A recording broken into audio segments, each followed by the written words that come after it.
Welcome to the Deep Dive. Today, we're tackling a really intriguing development in military technology. Mhm. It's about the construction and, well, the potential use of these specialized assault barges by China. I'm your host, and I'll be guiding you through the details based on some recent intelligence reports. And I'm your co-host. I'm here to offer some perspective on, what might be driving this innovation, especially thinking about recent U.S. logistical operations and how these barges could realistically be used. Right. We've looked at open source stuff, social media, satellite images, plus expert analysis to bring you this deep dive. Okay, so let's set the scene. The story really kicks off with a sort of digital flashpoint. Back in mid-March 2025, this short video, like 19 seconds, pops up on Chinese social media. Just 19 seconds. Yeah, tiny. And it showed these three absolutely massive interlocking structures just off a beach in Guangdong province. Now, the video vanished pretty quick. As they often do. Exactly. But, once it's out, it spreads. And you can bet military analysts and intelligence folks were all over it almost immediately. They recognized what these could be. Which is? Well, potentially a solution to a major challenge for China in any potential Taiwan scenario. How do you get troops and heavy gear ashore quickly and efficiently? These platforms looked like a very direct answer. Right, because invading an island like Taiwan, that presents some serious logistical headaches, doesn't it? Mm-hmm.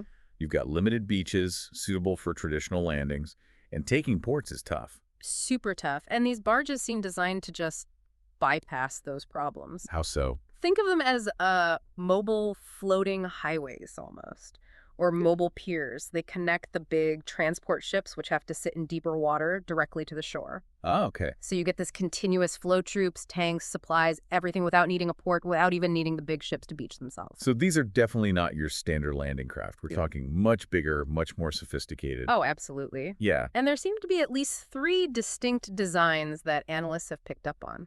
Right, we can maybe call them small, mid-size, and largest, just to keep it simple for now. Yeah, that works. Though analysts are starting to use the SRIQ designation too. Means water bridge. Water bridge, that really sums it up, doesn't it? It perfectly describes the function. And the different sizes, they suggest different specific roles in a bigger operation. Okay, let's break them down then. Start with the smallest one, the SRIQ 110, also called Type 2 or LPT2.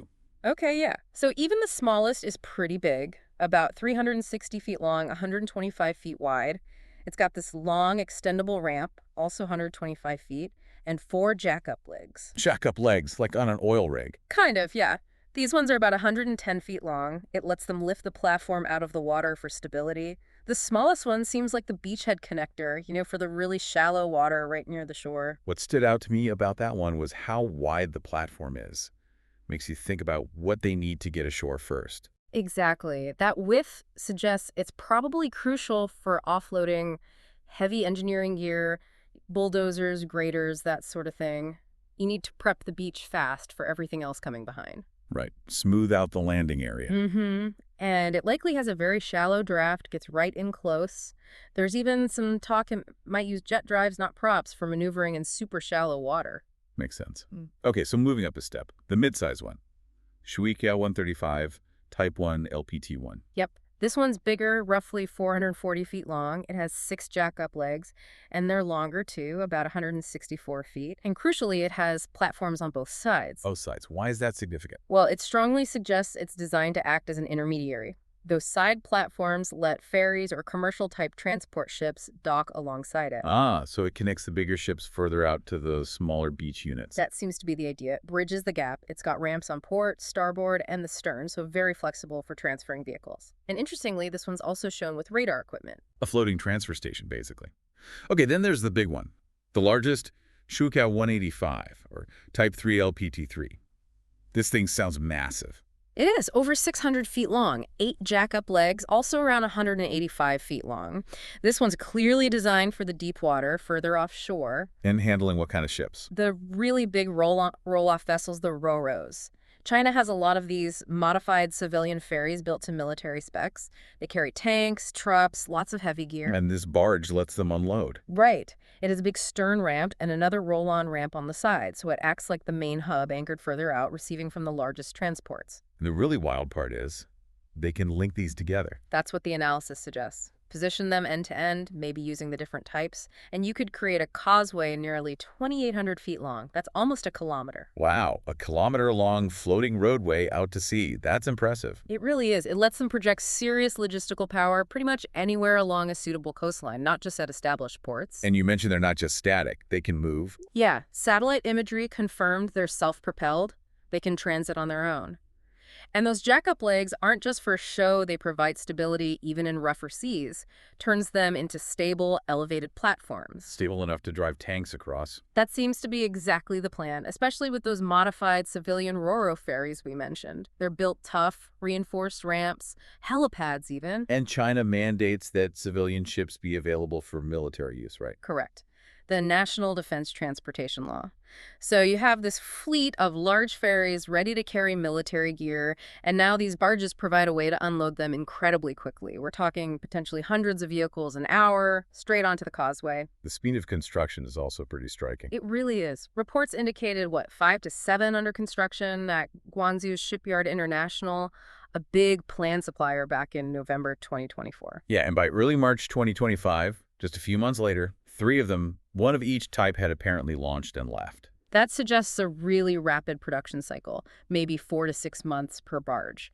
That signaled a pretty high strategic priority. So how does this compare to, say, existing Western systems? People mentioned jack-up oil rigs at first. Well, similar concept with the legs, but these are self-propelled and mobile, which is a huge difference. They're not fixed platforms. Okay. And what about the U.S. Navy's JLOTS, the Joint Logistics Over-the-Shore System? Right. JLOTS also uses floating causeways, but it often relies on slower connector vessels like barges or landing craft to shuttle cargo from the ships to the causeway, then to the beach. It can be a bit segmented. And these Chinese barges? They seem designed for a more direct, continuous connection, faster, more mobile, more self-sufficient in bridging that whole ship-to-shore gap.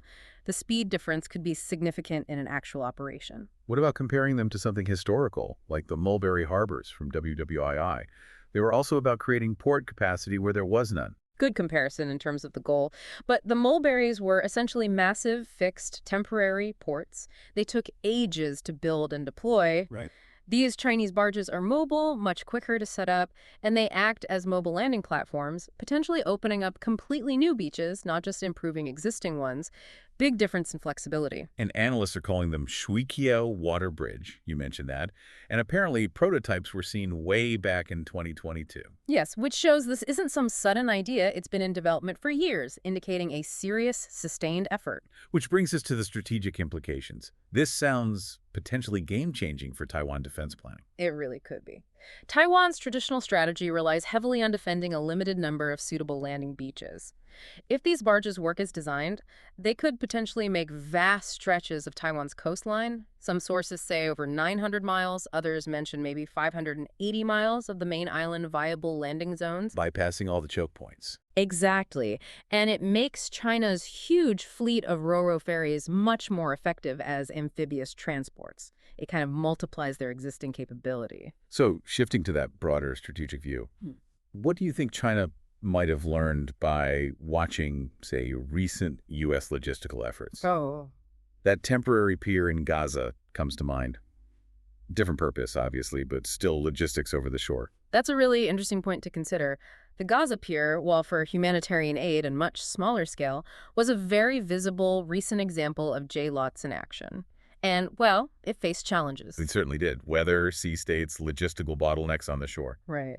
And you have to wonder if China observed those difficulties, the vulnerability to rough seas, the issues with throughput and getting aid distributed efficiently once it hit land. And how does the Shuiqiao design potentially address those? Well, firstly, the stability. Those multiple jack-up legs should, in theory, make the Chinese barges much more resilient to sea state compared to the floating causeway used in Gaza.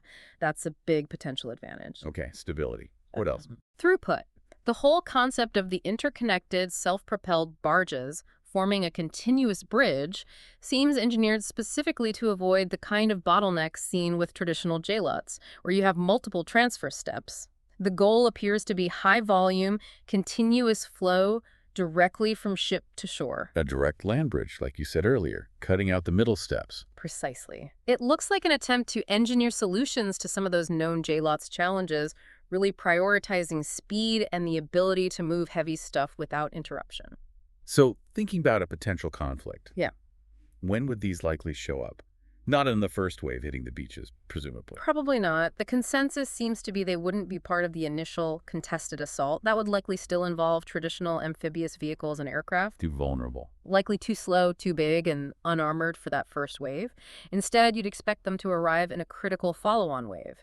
Once air and naval dominance is hopefully established, and a beachhead is secured. Then these come in to pour reinforcements and heavy equipment ashore. Exactly. Their role would be to rapidly build up combat power on that secured beachhead, bringing in the tanks, the artillery, the sustainment needed for a larger, longer ground campaign. But they do have vulnerabilities, right? You mentioned slow, unarmored. Absolutely. They're not invisible, and they're not invincible. Their size makes them relatively easy to spot, one would assume, and their speed isn't going to be high. So targets for coastal defenses. You'd think so. Taiwan has invested in coastal defense missiles, mobile anti-ship missile batteries. You could imagine them trying to target these barges, especially those crucial jack-up legs. Taking out a leg could compromise the whole platform. Potentially, yes. A hit like that could be catastrophic for a section of the causeway, so countermeasures are definitely something Taiwan would be focused on. Still, even with vulnerabilities, their mere existence must have an effect. Oh, definitely. Even if they never get used in anger, the threat they pose has a strategic signaling effect.